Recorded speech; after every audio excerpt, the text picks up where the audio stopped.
Goeiemôre en baie welkom by Maandagoggend Genade. Bietjie wild vandag, maar ons gaan aan.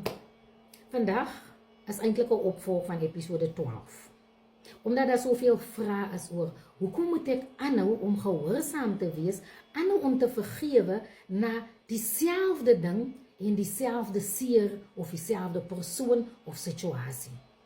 Vandag wil ek vir julle sê dat vergifnis en gehoorsaamheid is 'n opdrag, is nie opsioneel nie. Dis iets wat moet toegepas word om my te beskerm en my vry te maak.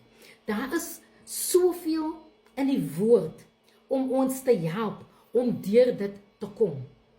Vaders, moenie julle kinders vertoor in Efesiërs 6:4. 'n sagte antwoord keer die grimmigheid af, Spreuke 15:1. Wie sal 'n kind 'n klip gee as hy brood vra? Matteus 7:9. Kinders, eer jou vader en jou moeder, Efesiërs 6:2. Die opdragte is nie opsioneel nie. Dis deel van die gehoorsaamheid en die vergifnis uitleef op dieselfde tyd. Maar vergifnis moet 'n mens met grense en bakens hê. Anders gaan jy jouself oor en oor seermaak en aanhou in die verlede terugdelf.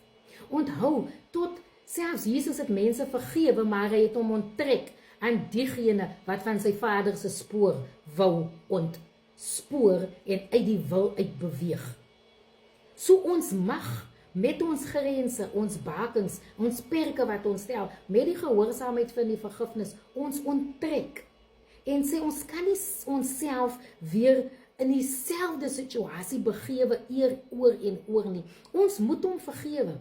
Ons moet aanhou vir hom bid. Ons moet bid vir die redding van sy siel, maar ons mag nie aanhou hom oordeel nie. En ons hoef nie elke keer na hom toe terug te gaan nie. En hom bedoel ek die situasie, watter area van die lewe u ook al na verwys. So vandag, ouer, as jy jou kind moet vergewe, vergewe hom, maar stel bakens en wys hom die regte pad en lê die ultimatums. Dis binne jou vermoë om 'n ultimatum te lê. Dieselfde met 'n kind, as hy sy ouer moet vergewe, maar hou dit skoon en moenie teruggaan na die ou wonde toe nie. Dieselfde met jou vriend, kollega, jou huweliksmaat, wie ook al die persoon in die situasie.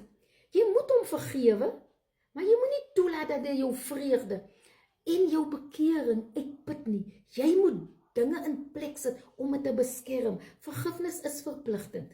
Gehoorsaamheid is verpligtend, maar daar's grense nodig om albei suksesvol uit te leef. Dis 'n aanhoudende proses. Die Here sal ons help met sy genade. Ons moet dit net aanhou beoefen. Amen.